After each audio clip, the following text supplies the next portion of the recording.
Welcome, yes, welcome to all of you marvelous happy warriors. Welcome to the Rabbi Daniel Lapin Show, where I, your rabbi, reveal how the world really works. This show is for you. This is not a show for crooks, creeps, clowns, or cranks. It's not a show for misleaders, malcontents, and miseries. It's not a show for frauds, fakes, and phonies. It's not a show for drifters, dreamers, or derelicts. No, it's a show for happy warriors. And happy warriors are those of us who are firmly fixed and focused on our 5Fs. We don't waste time on entertainment.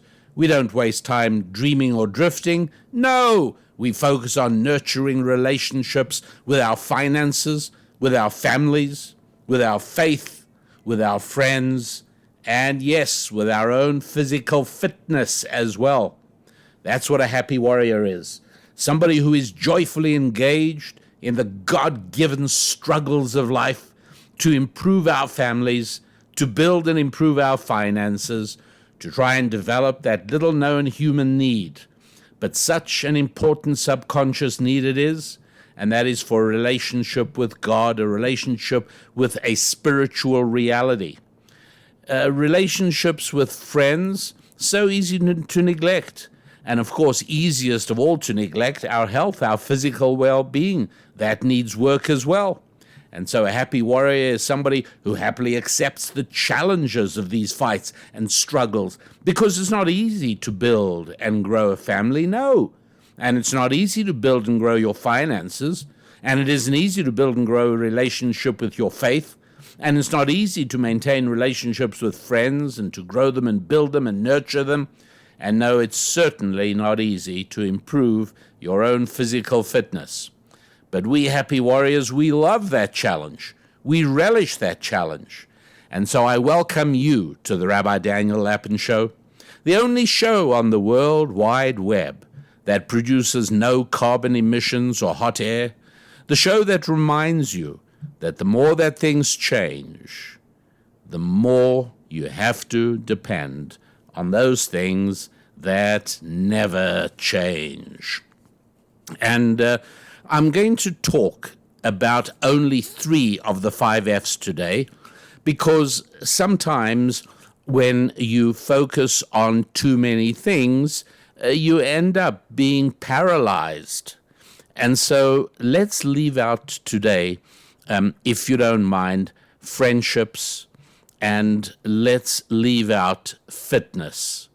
Not that those aren't important. If you've already downloaded your free copy of my ebook, The Holistic You, that explains how each of these 5 things are connected to one another, then you should do that soon, because that way you'll understand that I locate each of the 5Fs, your family, your fitness, your faith, your finances, and your friendships. I locate them on a circle, and I situate them exactly 72 degrees apart, so they are equidistant around the spacing, around the circumference of the circle. And my idea of using a circle is to keep reminding myself that you can start anywhere on a circle, and you'll cover all the 5. The order is not important, but that we focus on all 5s it is. But today, I'm hoping to provide you with practical guidance on improving your life. Yes, I know we're living in a world that seems to be almost overwhelmed with challenges and difficulties. There is the inflation in the United States of America, which is crippling. It's new to most people in the country today. Have never experienced it before. Most people, and I'm aware there are other countries where it's happening as well. There's no question about it. We've got listeners all around the world. I've got listeners in South America who certainly are suffering from inflation, but it's not a new story there, and so there are lots of worries about whether the war in Ukraine is going to expand beyond Ukraine. No, I don't think it will. But, you'll remember I did tell you in the last podcast of 2021, I did tell you that we would see a Russian attempt at taking over Ukraine in 2022. I was a prophet on that, but so were most people. What I was wrong about was I didn't think it would take 3 months and still not happen. That I didn't think. I thought that the Russian military would make quick work of Ukraine. I also didn't realize the extent to which the American president desperately needs Mr. Putin and the war in Ukraine in order to blame so many of his own faults and failings on. I underestimated all of that. I also made a prediction about China and Taiwan, but that's for another time. Today, I want to focus on 3 out of the 5 things.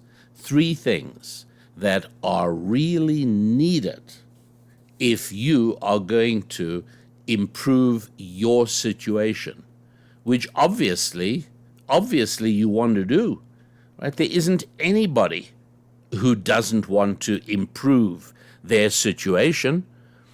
And obviously, everybody would like to have more friends. Everybody would like to have better physical fitness than they have at the moment. Everybody would like to improve in those areas. But today I'm going to focus on faith, finances, and family. Those are the areas that need our attention today, because there isn't anybody who doesn't want a better and happier family relationship. There isn't anybody who doesn't want a better financial situation, and there isn't anybody, although here people may not realize it, I'm not going to say there isn't anybody who doesn't want, because there are many people who don't want. I'm going to say there are many people who don't need a better relationship with faith as well. Please always be aware that if you feel that your particular situation needs more information, more guidance, more direction than time allows on this episode of the Rabbi Daniel Lapin Show, then all you need to do is head over to the website, www.rabbidaniellapin.com, and in the store section there, you will find resources that will take you in meticulous and effective detail into finances. You will find the Financial Prosperity Package, a 10-hour video instruction program. You will find the book, Thou Shalt Prosper, the 10 Commandments for Making Money, which has changed the financial destiny of hundreds of thousands of people. You will find the book, Business Secrets from the Bible, ditto for that. You may want more information on male-female relationships. Fine. There is an audio program called Madam, I'm Adam, Decoding Marriage Secrets from Eden. It's all there. And also, there is a great deal of readily available information in the form of thought tools, in the form of Ask the Rabbi columns, in the form of Susan's Musings columns, all that waiting for you at www.rabbidaniellapin.com. Also to be aware that what I'm talking about would also be very useful for anybody raising children, because you should never say to yourself, they're too young for us to worry about teaching them about these 3 areas, faith, family, and finance. Right? There is no such thing. Firstly, it is never too early for you and your spouse to make sure that you are both on the same page. And secondly, no matter how young the children are, to already start surrounding them with an environment of understanding, of God, male-female relationships, and money? No, it's never too early. But if you are working on getting yourself better up to speed on these topics, then that's always a very good start. And we're talking about basics here, right? Right? I'm not talking about going to learn the great classics or learning how to do jiu-jitsu or karate or Krav Maga, because if you really want to learn the art of self-defense, in my view, the place to start is boxing, and then perhaps move on to other things. But boxing, yeah, that's a very good place to start for reasons I've discussed in other shows. But we're talking about the basics. And look, the fact is, you can camouflage this as much as you like with modernity. Go ahead, camouflage it with fancy Armani suits and Mercedes-Benz vehicles. Camouflage it with credit cards and banking systems and investment strategies. Camouflage it with online dating apps and bars and nightclubs. Camouflage it any way you like. But the bottom line is that you are still dealing with the simple, inescapable fact that human beings need food, clothing, shelter, and water. That's what they need. And that male and female are drawn to one another. Those are the inescapable realities of the world into which the good Lord placed us. We've got to figure out how to deal with it. There are societies that do not get it right. Those are societies of chaos, of human suffering, and of destruction. And even within Western societies, on the outskirts of Paris, in entire towns in Sweden, in every large American city, it is not hard to find groups, demographics, neighborhoods that do not know how to deal with sex and money. Because that's really what we're talking about, isn't it? That is the essence of this. They simply don't know. And that's why I say that if you can make sure that you and your children, you and your family, really understand the spiritual essence, number one, then they can move on to really understanding male-female relationships, and number three, how money works. This is incredible, because if you can get these three things right, it makes it possible for us to live far better, far healthier, and far longer with far less effort than cows or camels or cats or kangaroos. You'd be doing your children a massive favor if you made sure that they understood God, money, and sex. That's it. There's a whole lot else as well, but none of that will be of any use if your children have not got this straight on these three things. You might say, why is the rabbi talking about faith when what we really only care about is money and sex? And the answer is that in both those areas, success and fulfillment and happiness is only achieved by means of postponement of gratification, the ability to defer gratification, the ability to apply standards of self-discipline.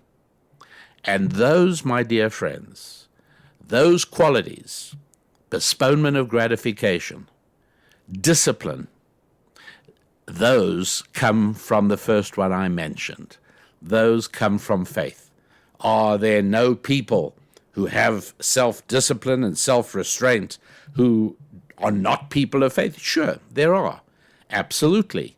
But as I've often told you, I had the pleasure of meeting a great actor, a wonderful actor, George Burns, who was at that point already well into his 90s, And I met him at Hillcrest Country Club in Los Angeles, and it goes without saying that he was puffing away on what he told me in response to my inquiry was his third cigar of the day. Look, did George Burns live a long life smoking a great deal? Yeah, he did. Probably not a really good policy. In general, for most of us, we will improve our health and live better if we do not smoke. I mean, that much is clear. Can you get away with it? Possibly. But if your interest is increasing likelihood, you know what to do and what not to do. And in the same way, yes, there are people with incredibly healthy reserves of self-discipline and self-restraint and the ability to defer gratification who do not have any faith and are not connected to God in any way. That is true. But usually, they are people who have some deep commitment and faith to something. In many cases, it is military service. And people who have taken their military service seriously also do develop the same kind of ability to exert considerable self-restraint and self-discipline. But that's an easier thing, particularly in the areas of money where the urge to spend is a very strong one, which I've explained in other shows, and in the area of sex where the urge to indulge is an incredibly strong one, obviously. And in both cases, greater success is achieved by deferment of gratification, by self-discipline.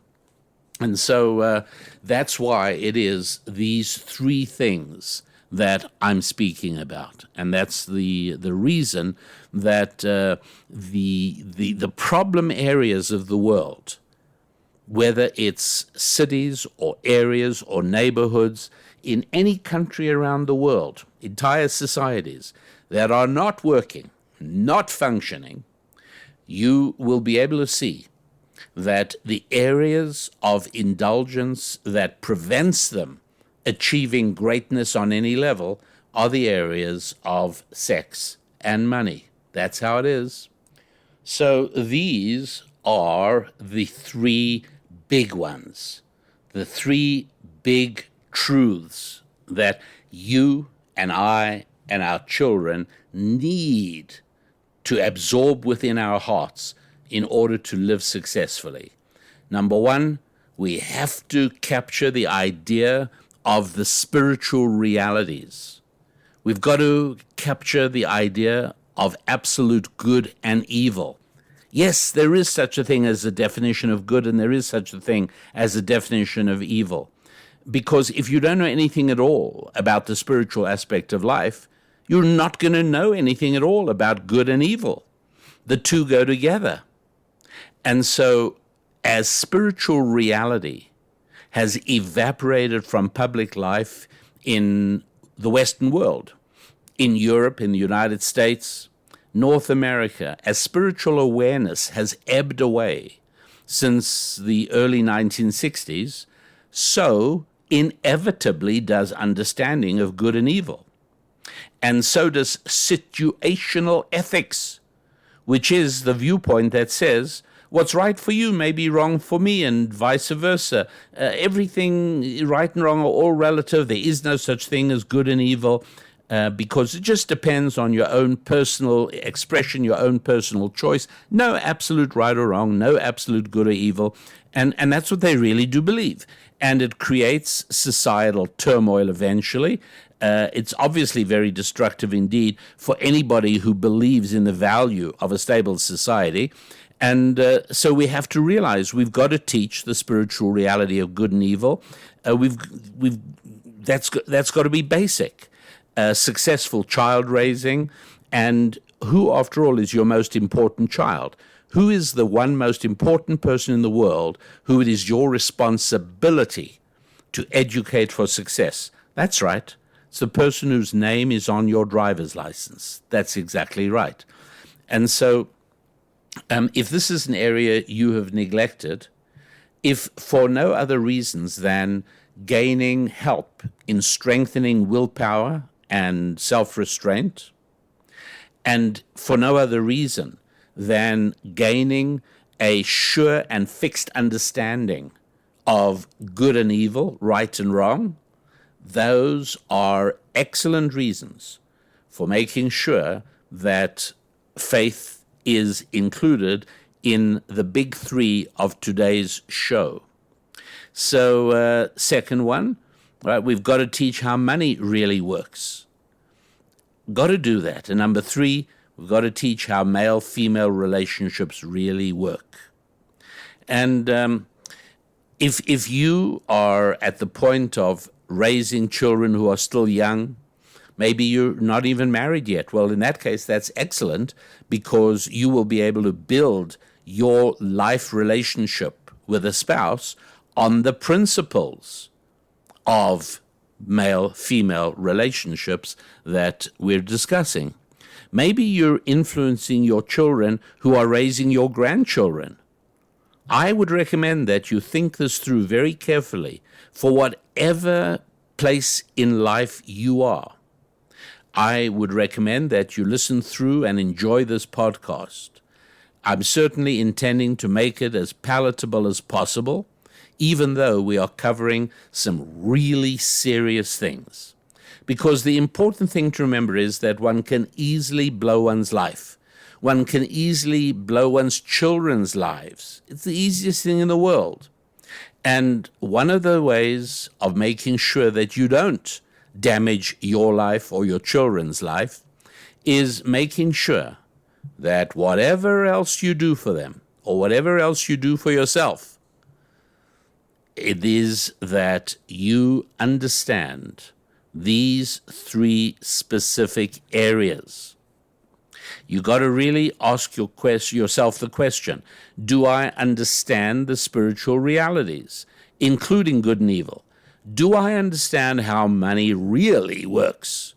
And do I understand how a male-female relationship really works? I think it would probably be safe to say for many of us that we've not really thought about this purposefully enough and deliberately enough. But, and here's one way to test it, by the way. Look back on your life and ask yourself, try and identify the points in your life where you took wrong turns, places in life where you made the wrong decisions. These might not have been in and of themselves major crossroads of life, where you stepped back for a moment and peered out towards the horizon and you said, well, this is a big decision I've got to make. But no, you see, life doesn't always work that way. More often than not, it's a sequence of smaller crossroads.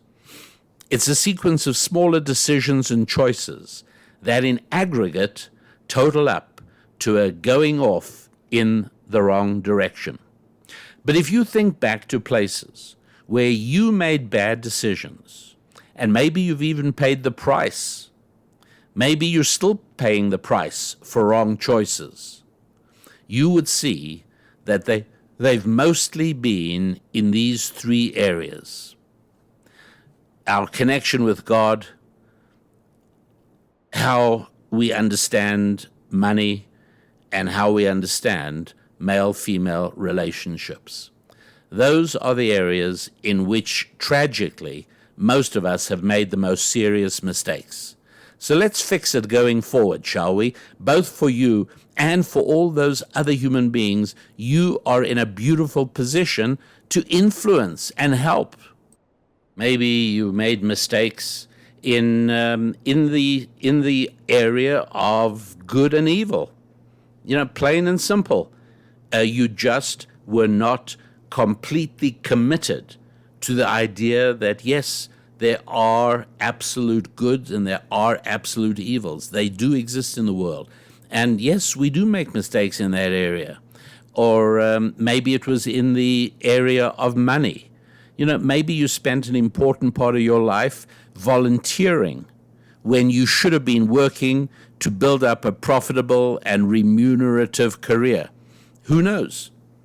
And maybe you made a mistake in the area of male-female relationship, maybe a lot of mistakes. And here, by the way, mistakes are made equally by women and men.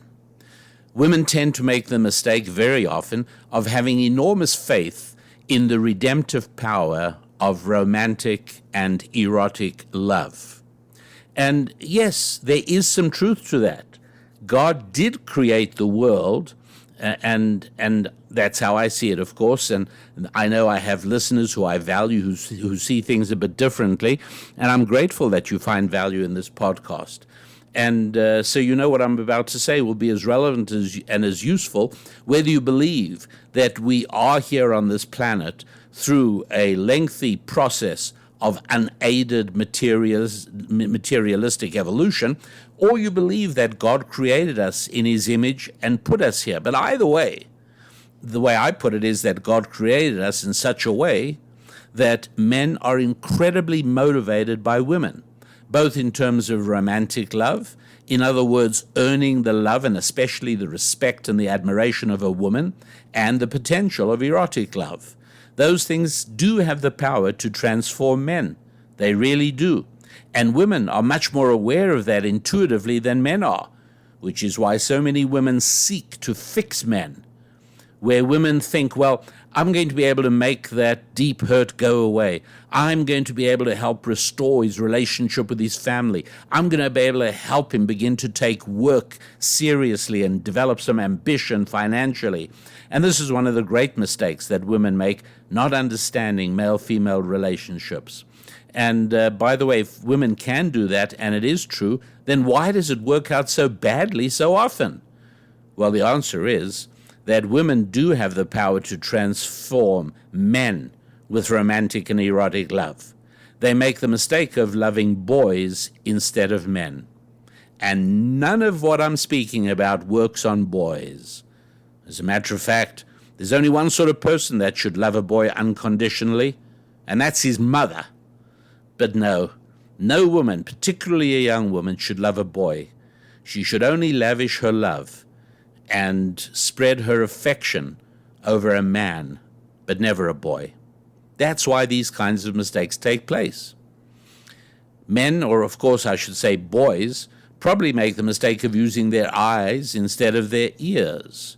And overwhelmingly, I think you'll agree, that you or any of the men you know who made dreadful romantic choices in life, bad mistakes in the area of male-female relationships, well, mostly we guys do it because of the impact of what they see with our eyes, not with the impact of what we understand with our head and hear with our ears.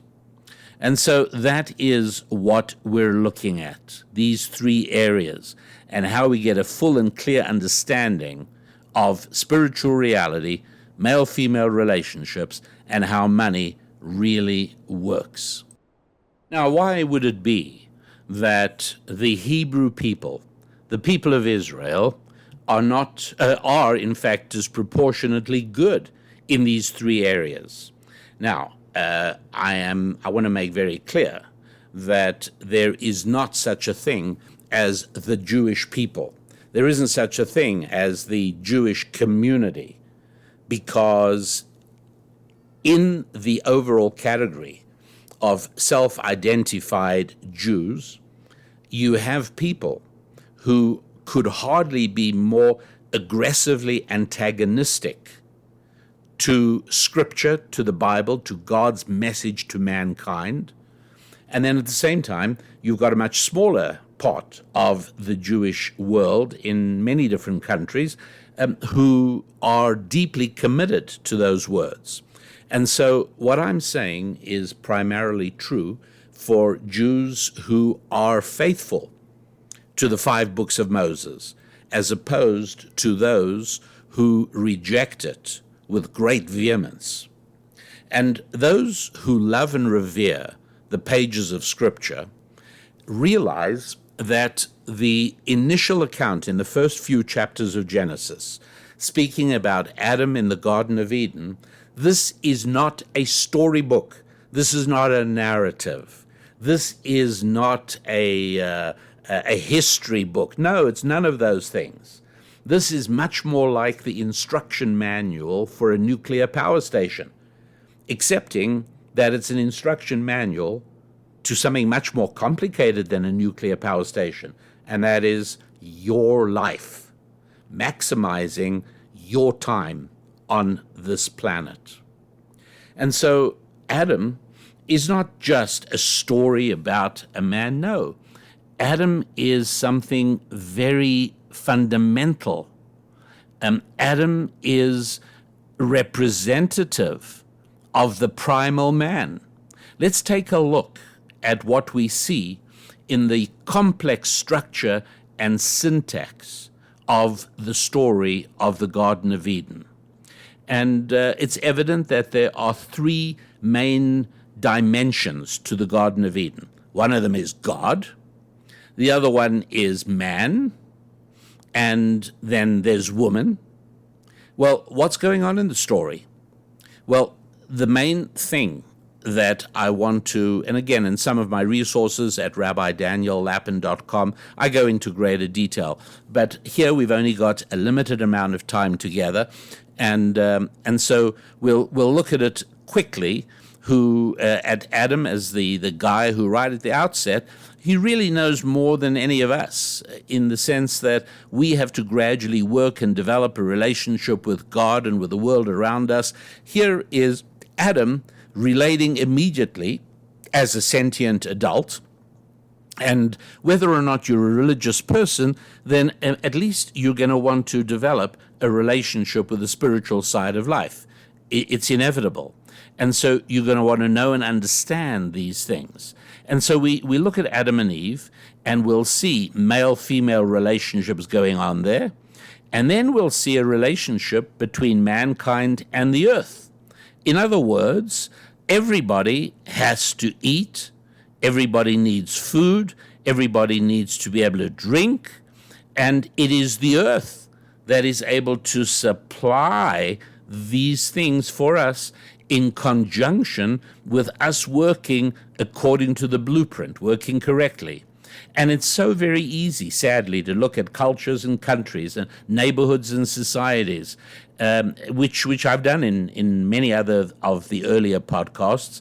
And you can go back and hear how obviously societies and neighborhoods and countries and demographics that do not follow the biblical blueprint, they do pay the price very severely in terms of economic failure, cultural failure. And when I say cultural failure, I mean that essentially life is not assured, not only in terms of sustenance, but in terms of criminality and plunder and banditry, massive problems.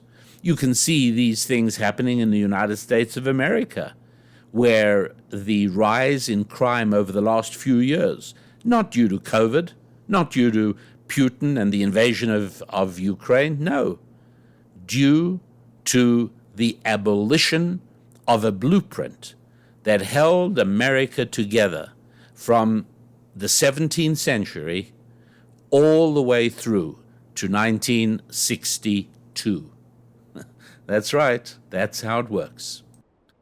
Let me give you my favorite example, because again, I really do want to make clear that you understand, and I keep reminding myself of this, that no matter how sophisticated we are, no matter how we think, oh, we're changed, we're not like our ancestors, we're not like our grandparents, I keep trying to emphasize to you that modernity and technology only serve to camouflage how similar we are to men and women of the past. There's not really that much difference. And so in order to try and give you an example that you can visualize, I hope you enjoy this example.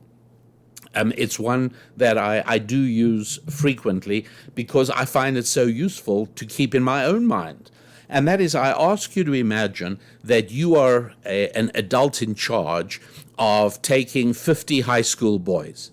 You got 50, 17, and 18-year-old boys out on a boat trip, and let's stipulate that that this is a sort of real-life replay of the old sitcom of years back called Gilligan's Island, and that you all get shipwrecked. And let's stipulate that there are no wild beasts on the island, and there are no there are no dangers that threaten life. It's an idyllic desert island, and you're all cast up on the desert island. Your boat is destroyed, and I'll stipulate as well that you are going to be rescued in 3 years by the Coast Guard or by whatever it is. It doesn't matter. And so as the adult in charge, you feel a huge responsibility and an obligation to make sure that when the Coast Guard does arrive, there's still 51 people alive ready to be rescued. So your job is to try and keep all these 51 people alive. And initially you probably say to yourselves, well, that shouldn't be hard. He's already said it's an idyllic desert island. There's no dangers and threats. So all we've got to do is sort of survive. Well, let's see just how that might actually work. And so what might you do as soon as you've landed on the beach? You gather everybody. There you all are. No cuts and bruises, no broken limbs. Everybody's good. What a miracle. Now we've got to make sure that we can survive for 3 years. So one of the things you might well do is you might decide to divide your 50 boys into 5 groups of 10. And you might say to the first group, you guys, I need you to go hiking off and come back before dark, hopefully having found a source of fresh water. I know there's water on this island somewhere. You may have to climb up the mountain. You might, somewhere or another, you got to find water, and you got to start figuring out a way to get it to where we are. Then you take the second group of 10 boys and you say, you guys, your job, go off, search the island for fruit or vegetables that we can eat. You might say to the third group, you guys go down to the lagoon there and try and catch some fish so we can get some protein. And you might say to the fourth group of guys, you guys go off hiking, and I want you to come back with hopefully some small animals or some big ones that you've managed to kill, and you'll bring them back and we'll barbecue for dinner tonight. And then to the fifth group of 10 boys, you might say, you guys stay here and start building a shelter. You know, it might rain, and if you're wet, it's hard to stay warm. We got to build a shelter. And sure enough, you know, by sunset, the shelter building guys have got a rudimentary shelter together. It's not as good as it's going to look in a few months' time, but it's something. And people have found some water. It's a bit far away. They're figuring out what to do about that. And there's a bit of fruit and vegetables. And the fish guys have managed to catch 1 or 2 fish. Not enough for everybody, but at least there's a taste. And the animal hunting guys, well, they didn't actually catch anything, but they did see some wild pigs or whatever it was, and they're optimistic. Okay, great. Next morning, you've got to send people out again. Now, you know, deep in your heart, you know the secret of specialization. And you know that although the results were not great yesterday, if you were to send different groups to do the different jobs, they have to start the learning curve all over again. And so you know that the right thing is to do is to send yesterday's fishermen back to the lagoon, because at least they won't make the same mistakes. Guaranteed they'll do better today than they did yesterday. And so it is with the other groups as well. But you're going to get a lot of complaints, right? And people are going to say, you know, they just hung out on the beach. We had to climb. Look at us. We're sweaty and hot and dirty. And the other guy's going to say, we chased animals all. No, we want a chance to do the fish. So right there off the bat, you're going to have considerable consternation brewing as people argue about what they should be doing. And as the adults in charge, you know what the right thing is. Do you have the mental strength to insist, to encourage, to influence people to agree to, in fact, do that? I mean, the last thing you want to do is provoke a wholesale revolt against you. So you got to figure out how you're going to do that. Well, things continue and things start improving. There's more food, there's water. It's beginning to look as if you guys are going to be okay. And when all of a sudden, you know what rears its head? Arguments and fights between the boys. And many of them feel that some are not pulling their weight. And they come and talk to you and say, look, in our group, we got two guys who fooled around playing games. They were not working. They were not diligent. And you have a decision to make. How are you going to deal with that? Think about it.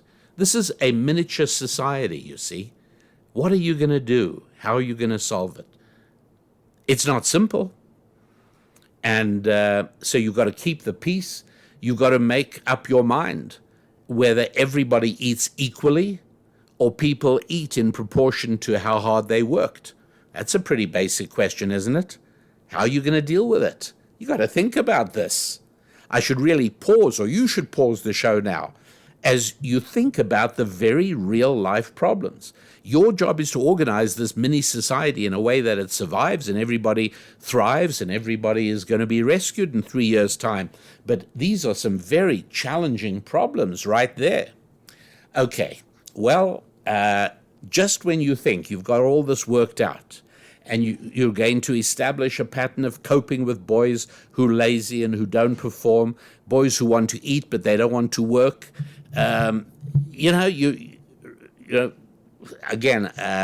It's pretty obvious where God and faith come in on this as well, but let's leave that out for the moment. But now I'm afraid I'm going to make it a little harder for you. I'm going to take away 25 boys. You've taken only 25 boys. I've removed 25. You are on a boat cruise that wrecks on a desert island. Everything else stays the same. Wait, you say, 25 boys should be easier than 50 boys. Yes, but I haven't told you the rest. It's 25 boys and 25 girls. So now you have 50 boys and girls, 25 boys, 25 girls, age 17, 18, thereabouts. And now everything is the same as before. Now what are you going to do? You see, there is an additional problem we've thrown in. The first version of the problem is we were just dealing with money, right? You understand, don't you, that money is just a metaphor for all the problems we were talking about up till now. But now we've got sex thrown in as well. And so now you've got a whole lot of different problems.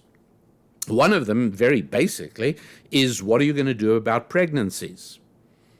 Are you going to find a way to prevent them? Or when they do occur, who feeds the pregnant girl when she can't work? Does she get a portion of all the food? Or is the boy who impregnated her responsible for taking care of her food needs?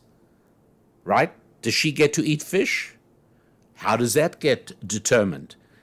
And how do we decide who it was who impregnated her anyway? And is that important? I think you can see that as the only adult on the scene, the only adult on this island, the person to whom the world will turn in 3 years' time and say, did you keep those 50 children alive, those 50 young people alive? Well, these are some of the questions that have to be ascertained, because the threat to people's lives is not wild animals. The threat to people's lives is not poisonous shrubs or dangerous fish. No, my friends, you know as well as I do, the real threat to people's life and health is male violence. I should have just said violence because it's not impossible for the girls also to begin to deteriorate towards violence. We see that happening in the United States of America. So the problems get much worse. You do see how important it is to have a system to which everyone subscribes. And that system has at its source spiritual reality and good and evil. So let's take a look at the three chief areas I am focusing on in today's show. Let's start off with money, shall we? I'm going to share with you now three fundamental principles having to do with how money really works. Principle number one, You have no right to anybody else's money. There is no such thing as a right to anyone else's money. Well, what about charity? You don't have a right to charity. I have an obligation to give away 10% of mine, but I don't have to give it to you. I can choose the recipient. You have no right to anyone else's money, none whatsoever. And if indeed you are the beneficiary of a caring people who voluntarily and with good spirit give you, let's say you receive help from your fellow citizens in the form of the dole, or in the form of welfare payments, or in the form of food stamps, or whatever it is, you owe gratitude because you had no right. Do not be fooled when governments speak about entitlements. You and I have zero entitlement to anybody else's money. That's something we really have to get nailed down within our hearts. We really have to wrap ourselves around that concept, because we all tend to think, from when we're little kids, you grow up thinking you have a right to your parents' largesse. No, you don't. They do have an obligation to take care of their children, but that doesn't give you a right to anything. So it's kind of overcoming the subtle but pervasive training of a lifetime to be able to understand. And by the way, this is really important, very helpful in terms of enhancing your own revenue producing abilities. To really get clear, you have no right to anyone else's money. It doesn't exist. Principle number two. So how do you get money? It's simple. You get money by serving other human beings. There is no other way. You get money by serving other human beings. Right? I can't be simpler and clearer than that. And money is nothing but evidence that you have served other human beings. And so serving other human beings becomes a good and worthy activity. And principle number three, this can only work within a social environment in which we agree on the basics of good behavior. I cannot possibly serve you if you have a mentality of exploitation.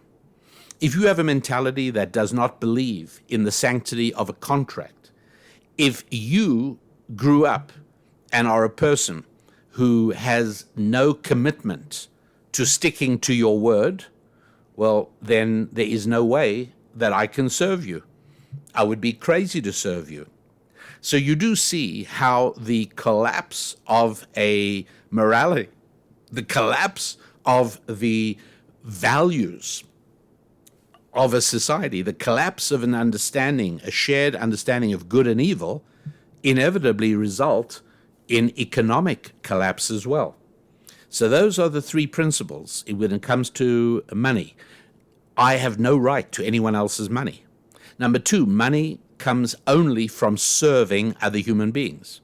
And number three, I've got to do everything I can to make sure that I live in an environment where we share the values, so I can, in fact, serve you. That's pretty important for all of us to get clear. And I just want to make sure that you understand I'm speaking very practically. This is not philosophy. This is not social anthropology. This is not the history of economics. This is what you and I need to wrap ourselves around today. Not tomorrow, today, right now. If you wish to increase your revenue, if you wish to make more money, not take more money, that's easy, but make more money, then you need to wrap yourself around these ideas. Number one, nobody owes me anything. I have no right to anyone else's money. And number two, money is the result of serving other people. Great, then that's what I need to be doing.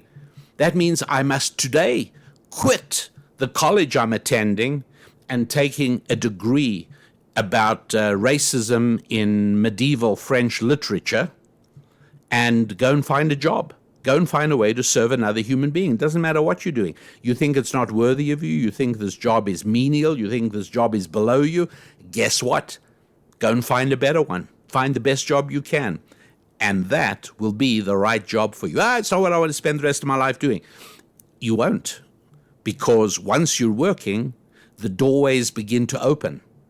But as long as you're wasting your time with entertainment, and that means either sitting and watching videos or studying racism in medieval French literature or middle period Etruscan pottery or the history of Byzantine frescoes, that's right, all of this stuff is just entertainment.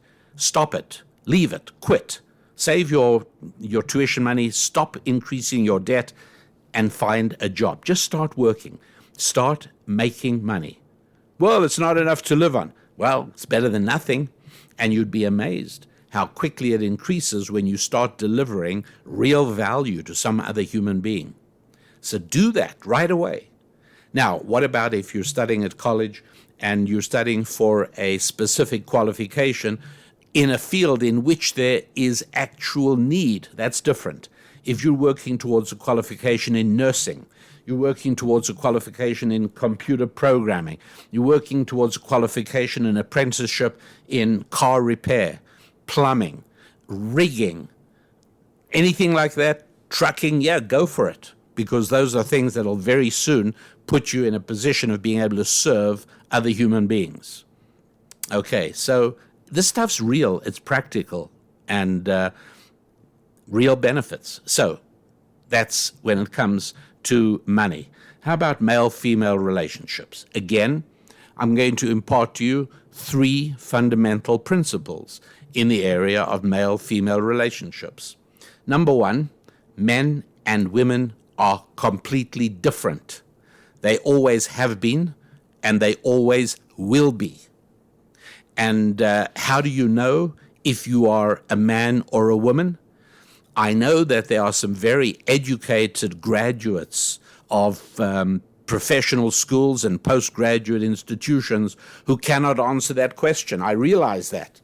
But fortunately, I, your rabbi, am here with a simple strategic solution, and it's one that anybody can employ. If you're not sure if you are a man or a woman, it's really, really easy. Go and take a shower. And while you're taking a shower, look down.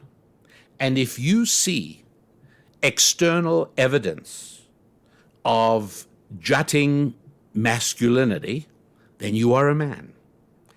And if you look down and there is very little to see externally, then guess what? You are a woman.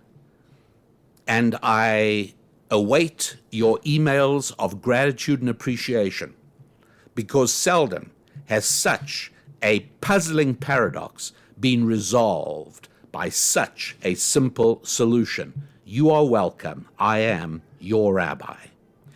And when we've established that, then we are able to recognize that, yes, men and women are completely different. Really important to understand that, because there is absolutely no point in trying to build a promising lifetime relationship with somebody else of the opposite gender without knowing that what is coming together are 2 completely different creatures. Men and women have always been different, and we always will be different. Nothing in modernity is going to change that. All it's going to do is precipitate major pain and suffering. Now, that's principle number 1, that male and female are different. Principle number 2 is that men are at their happiest and most fulfilled, giving, supporting, and protecting. That's really, really important. Okay? It's something that women need to understand. A man is incredibly drawn to a woman who needs him. And we men are incredibly repelled by women who cite a variation of the old Gloria Steinem line that women need men like fish need bicycles. It's very witty and very funny and very false. because a woman can certainly get to the point of being independent of a man, not needing a man. She could. And the result is she'll never have one. That's right. I can't put it more plainly than that. Because we men need somebody on whom to lavish our need to give. And even at its most basic biological level, we need somebody to whom we can give a seed. That's right. But the reality expands far beyond that simple biological fact. We are enhanced, we grow, and we thrive when we can support and protect, defend, and be there for others. A wife and then children. Do fathers bring children into existence? Yeah, on some basic level they do. But the most exciting part of it is that children bring fathers into existence. And here's a question to mull over, and I'm sure you know the answer, so I'll leave it with you because I'm sure you'll get the answer right. But do men undergo most change when they get married or when they have their first baby?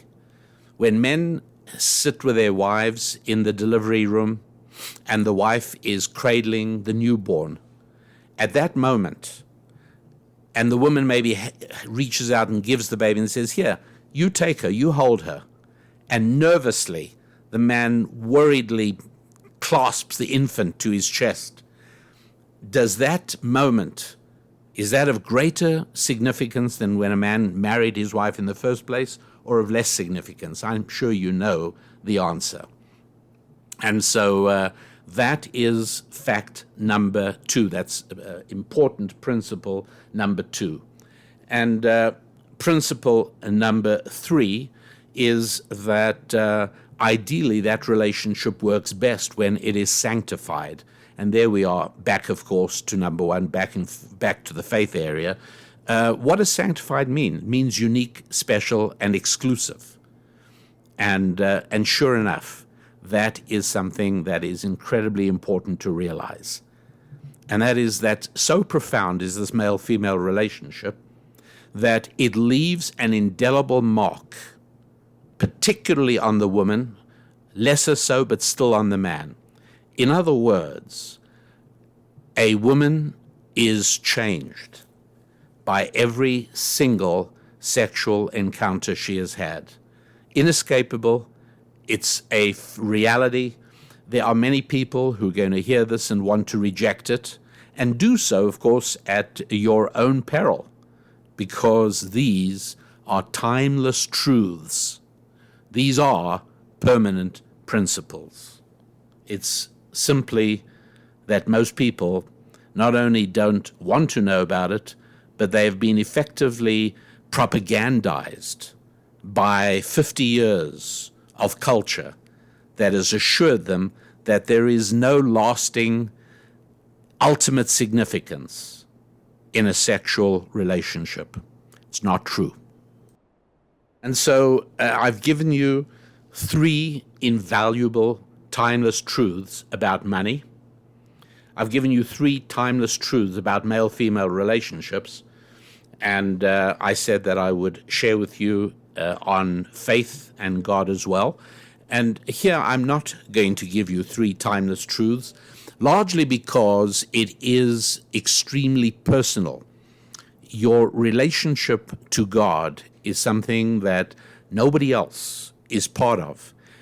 In a way, it's like a marriage, where my relationship with my wife is nobody else's business. Nobody else is involved in that. Nobody else knows the inner secrets of that relationship, and so it should be.